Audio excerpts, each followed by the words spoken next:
డబ్బు, అనారోగ్యం, ఉద్యోగం, వ్యాపారం, అప్పులతో బాధపడుతున్నారా? మీకోసమే launch your future program. Hello Ram sir. Hi Nagaraju. జీవితంలో over a period of time ఒక సక్సెసివ్ ఫెయిల్యూర్ చూసిన తర్వాత మనిషి అంటే రెగ్యులర్ ఫెయిల్యూర్స్ చూసిన తర్వాత నేను ఎందుకు ఎదగలేకపోతున్నాను అనేటువంటి ఆలోచన అయితే డెఫినెట్గా వస్తుంది. ఈవెన్ నాకు కూడా కొన్నిసార్లు ఏమనిపిస్తుంది అంటే ఏంటి నేను అంటే నాకు యాంగ్జియస్ ఉంటుంది, ఆందోళన ఉంటుంది. నేను ఇంకా వెనకబడిపోయి ఉన్నాను ఏంటి అనేటువంటి ఆలోచన అయితే ఇంకొంచెం ముందుకెళ్ళాలి అనేటువంటి ఆలోచన ఉంటుంది.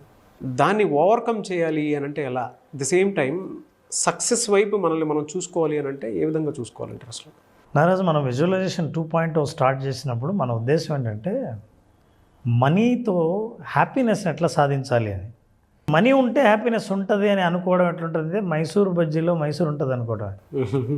అంటే డబ్బున్న చోటంతా హ్యాపీనెస్ ఉండక్కర్లా, కానీ నువ్వు హ్యాపీనెస్ కోసం ప్రయత్నించకపోతే, హ్యాపీనెస్ ఎలా వస్తుందో తెలుసుకోకపోతే నీ ప్రయత్నం అంతా వృధా.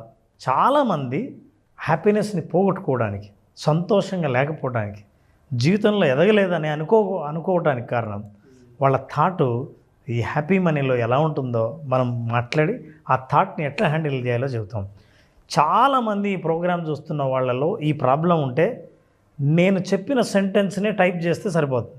నేను ఎందుకు ఎదగలేకపోతున్నాను అనుకునేటువంటి వాళ్ళు ఎవరైతే ఉంటారో ఈ వీడియో మీ కంటికి కనిపించింది అని అంటే అదృష్టవంతుల్లా ఫీల్ అయిపోయి వీడియో మొత్తం చూసి కింద కామెంట్ బాక్స్లో రామ్ సార్ ఏదైతే చెప్తున్నారో అది పోస్ట్ చేయండి.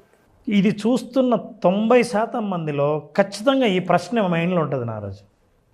ఎవ్రీవన్ ఈజ్ గ్రోయింగ్ ఎక్సెప్ట్ మీ. అందరు ఎదుగుతున్నారబ్బా, నేను ఎదగలేదు. అందరికీ డబ్బులు వస్తున్నాయి, నాకు రావట్లేదు. అన్ని బిజినెస్లు ఫ్లరిష్ అవుతున్నాయి, కానీ నేను వెనకబడి ఉన్నా.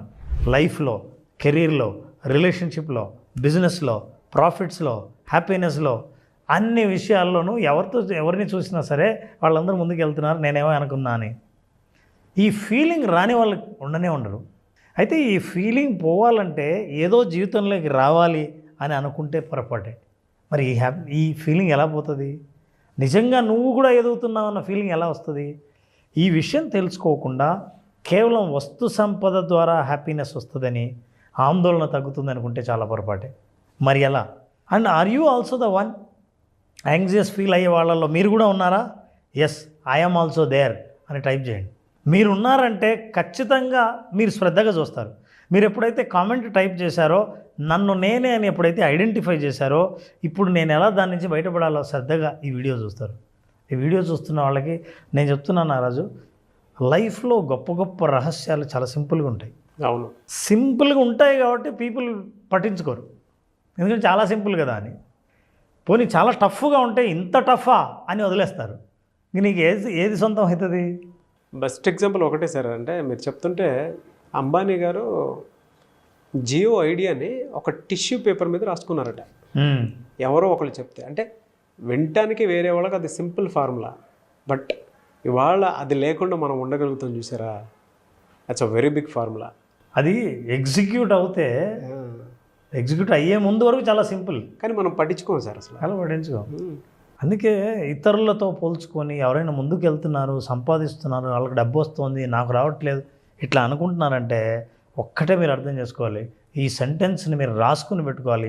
The sentence is this: comparison is a thief of Joy. బా, నీ సంతోషాన్ని దొంగతనం చేసేదే కంపారిజన్. ఇది కామెంట్ బాక్స్లో డెఫినెట్గా పోస్ట్ చేయండి.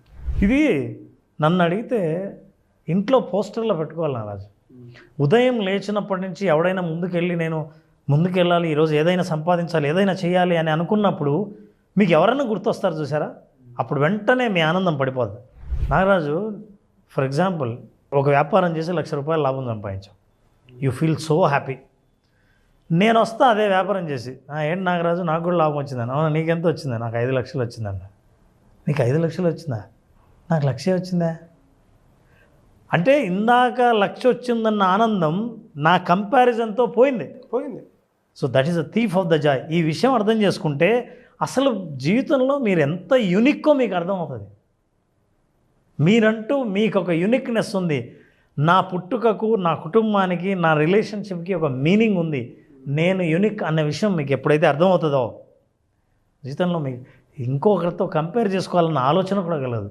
అసలు మనం ఎప్పుడు జీవితాన్ని ఎట్లా చూస్తూ ఉంటాం నారాజు, ఇగో ఇలా రేసు, పరుగులు పరుగులు పరుగులు. ఆ పరుగు కూడా ఎవరికంటే ముందు పరిగెడుతున్నామని. ఈ పరుగు అని మైండ్లో ఎవరు అయితే ఉన్నారో వాళ్ళకి ఈ సెంటెన్స్ చాలా ఊరటనిస్తుంది. మన దగ్గరికి కౌన్సిలింగ్ వచ్చిన వాళ్ళు, కోచింగ్ తీసుకునే పెద్ద పెద్ద సెలబ్రిటీస్ కూడా నేను చూపించే ఈ సెంటెన్స్ చూసిన తర్వాత దే ఫీల్ రిలాక్స్డ్. అది ఒక పెద్ద సీక్రెట్ నారాజు. అసలు ఇంత సింపుల్ సెంటెన్స్లో ఇంత సీక్రెట్ ఉందా అని అనిపిస్తుంది. ఆ సీక్రెట్ ఇదే, do things at your own pace, life is not a race. జీవితం పరుగు కాదు, జీవితం జర్నీ, ప్రయాణం మాత్రమే తప్ప పరుగు కాదు. ప్రయాణంలో ఎవరితో పరిగెత్తావు? అయితే ఎప్పుడైతే పందెం అని ఎప్పుడైతే పరిగెడతావో అప్పుడు నువ్వు అలసిపోతావు. అందుకని జీవితం పరుగు కాదు, ప్రయాణం మాత్రమే. నీ స్పీడ్లో నువ్వు పరిగెడుతూ ఉండవు. నువ్వు ఎంత పరిగెత్తగలవో అంత పరిగెత్తు. నీకు కంపేర్ చేసుకున్నప్పుడే నీ స్పీడ్ పెంచాలా, నా తక్కువ ఉందా నీది ఎక్కువ ఉందా అని అనిపించడం మొదలు పెడుతుంది. సో ఈ సెంటెన్స్ చాలామందిని చాలా రిలీఫ్ చేసింది. Because life is not a race, it is only a journey. జీవితకాలం చేసే ప్రయాణం. దీనికి ఒక లాజిక్ ఉంది నారాజు. ఎవరో ముందుకు వెళ్తున్నారు, వేరే వాళ్ళు సంపాదిస్తున్నారు, వాళ్ళు ఎదుగుతున్నారు, నేను ఎందుకు ఎదగట్లేదు అని ఆలోచించే ముందు ఒక బిగ్ థాట్ చూడండి. ఏ యూనివర్స్ అయితే మిమ్మల్ని నన్ను సృష్టించిందో, మనకు కావాలనుకున్న వస్తు సంపద సృష్టించిందో, ఈ ప్రపంచాన్ని మొత్తం సృష్టించిందో, సూర్యుడిని చంద్రుడిని నక్షత్రాలను సృష్టించిందో మిమ్మల్ని సృష్టించింది కదా. మరి అన్నిటినీ సృష్టించిన యూనివర్సు మిమ్మల్ని ఒక్కరిని వెనకేయడం వల్ల దానికి వచ్చే లాభం ఏంటి? You are a part of the universe. యూనివర్స్లో పార్ట్ అని మీకు ఎప్పుడు తెలుస్తుందో, నేను వెనక ముందు లేను, నేను చూసుకుంటున్నది పొరపాటు తప్ప, నన్ను నేను కంపేర్ చేసుకుంటున్నాను తప్ప, ఒరిజినల్గా I'm a part of the universe అన్నప్పుడు బిగ్ థాట్ వస్తుంది మనిషికి ధైర్యం కలుగుతుంది. నిజం చెప్పాలంటే చాలామంది ఈ కంపారిజన్ చేసేదంటే సోషల్ మీడియాలో చూసి. జనరల్ మనకు కనిపించేవి ఏముంటాయంటే నారాజు, మనల్ని బాధపెట్టే కనిపించేవి ఇలా ఉంటాయి. ఆన్లైన్లో నీకు కనిపించే యాప్లు ఎంత బ్రహ్మాండంగా ఉందని, నీకు ఏం కనిపించాలో అదే మీకు కనిపిస్తుంది మీడియాలో. దాని వెనకాల ఏముందో మీకు తెలియదు, అదంతా నాకు కావాలని అనుకుంటారు. మీకు సొంతం అయితే అది ఇట్లాంటి యాప్లే వస్తుంది, కొరికేసింది, చెడిపోయింది. So what you are seeing in the media, what you are looking అంటే నీకు కనిపించేది ఏదైతే ఉందో అది పూర్తి నిజం కాదు. ఏదైనా సరే దాన్ని నువ్వు కోరుకోకు. నీకు కావాల్సింది నీకు పూర్తి నిజమైంది ఏదైనా సరే ఖచ్చితంగా వస్తుందని నమ్మకం ఉండాలి. లేకపోతే ఇట్లుంటుంది. సోషల్ మీడియా ఏమో ఇట్లా కనిపిస్తుంది బ్యూటిఫుల్గా, ఒరిజినల్గా అట్లా పోయేవాడి పరిస్థితి ఇట్లుంటుంది. ఇది ఒరిజినల్ ఫోటో,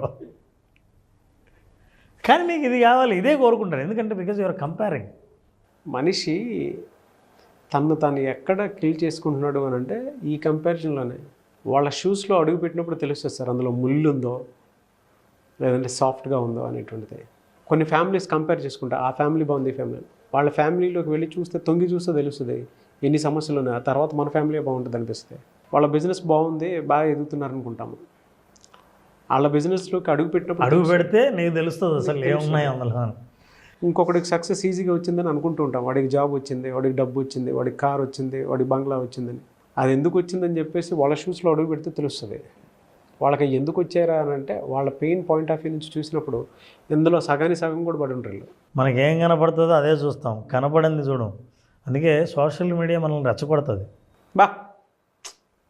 మనల్ని బాగా రెచ్చగొడుతుంది. అంటే మామూలుగా ఉన్నవాడిని కూడా ప్రశాంతంగా ఉన్నవాడిని రెచ్చగొడతాం. కొన్నిసార్లు నేను కూడా అవుతాను సార్, ఇది నాకు కూడా యాప్ట్ అవుతుంది. కానీ నారాజు ఒక్కటే నేను చెప్పనా, ప్రతి మనిషి నేను స్పెషల్ అని అనుకోవాలంటే ఒక ఎగ్జాంపుల్ చాలు. ఏంటో తెలుసా? ప్రపంచంలో ఎన్ని కోట్ల మంది ఉన్నారో అన్ని కోట్ల మంది అన్ని కోట్ల యూనిక్నెస్ ఉందని చెప్పడానికి ఇది ఒక్క ఎగ్జాంపుల్ చాలు. I'm showing you that example. నీ థంబ్ ఇంప్రెషన్ వేరు, నా థంబ్ ఇంప్రెషన్ వేరు, మన ఇద్దరిది వేరు, రష్యాలో ఉన్నవాడిది వేరు, అమెరికాలో ఉన్నవాడిది వేరు, ₹1,00,00,000 డబ్బులు వచ్చిన వాడిది వేరు. ఎవరిదైనా సరే ఇద్దరిది మ్యాచ్ కాదు. ప్రపంచంలో మ్యాచ్ అయితే నేరస్తుడు ఎక్కడ దొరుకుతాడు? అసలు దీన్ని బట్టే కదా. అంటే యూనిక్గా ఉంటుంది, ఒకరికి ఉండదు ఇంకొకరికి ఉండదు అనే విషయం అప్పుడు తెలుసుకుంటావో, అరే నాకంటూ జీవితం ఉంది, నాకు ఒక హ్యాపీనెస్ ఉంది, నా జీవితాన్ని నేను జీవిస్తా, వాడి జీవితంలాగా కావాలి, వీడు సంపాదించినట్టు నాకు కావాలి, వీళ్ళు పొందినేది వీళ్ళు జీవితం లాంటి లైఫ్ స్టైల్ నాకు కావాలి అని కోరుకున్నప్పుడు నీ లైఫ్ స్టైల్ ఏంటో నువ్వు మర్చిపోతావు. ఎప్పుడైతే మర్చిపోతావో నీకున్న వాల్యూని నువ్వు ఐడెంటిఫై చేయడం మర్చిపోతావు. కాంటెంట్ని అసలు ఎంత అద్భుతంగా తీసుకొచ్చారంటే Ram sir, everyone is unique అనేటువంటి విషయాన్ని సెల్ఫ్గా అంటే ఆడియన్స్ మనసుని గెలిపించినటువంటి వీడియో ఇది. వాళ్ళకి వాళ్ళు ఎలా గుర్తించుకోవాలి అని చెప్పడానికి ద బెస్ట్ ఎగ్జాంపుల్ ఇది. Yes, everyone is unique, climax అదరగొట్టేశారు. ఇది చెప్పడానికి కూడా నేను సోషల్ మీడియా ఏం చెప్తుందంటే, నువ్వు పనికిరావు, ఇప్పుడు నేను చూపిస్తున్నానే వాడు పనికి వస్తాడు, ఇప్పుడు నేను చూపిస్తానే అది బెస్ట్ పిక్చర్, ఇది మేము చూపిస్తున్నామే అది ట్రావెల్ అంటే చూసిన వాడికి నేనేదో తక్కువ, నేను ఇట్లా ఎంజాయ్ చేయట్లేదే, నా లైఫ్ ఇట్లా లేదే, నేను ఇంత సంపాదించలేదే అని అనిపించడానికి చూపించేది సోషల్ మీడియా. అందుకే దాన్ని మనం వెంటబడతాం. అయితే ఒక్కటి గుర్తుపెట్టుకోండి, you are unique. Thank you so much Ram sir. Thank you Ram.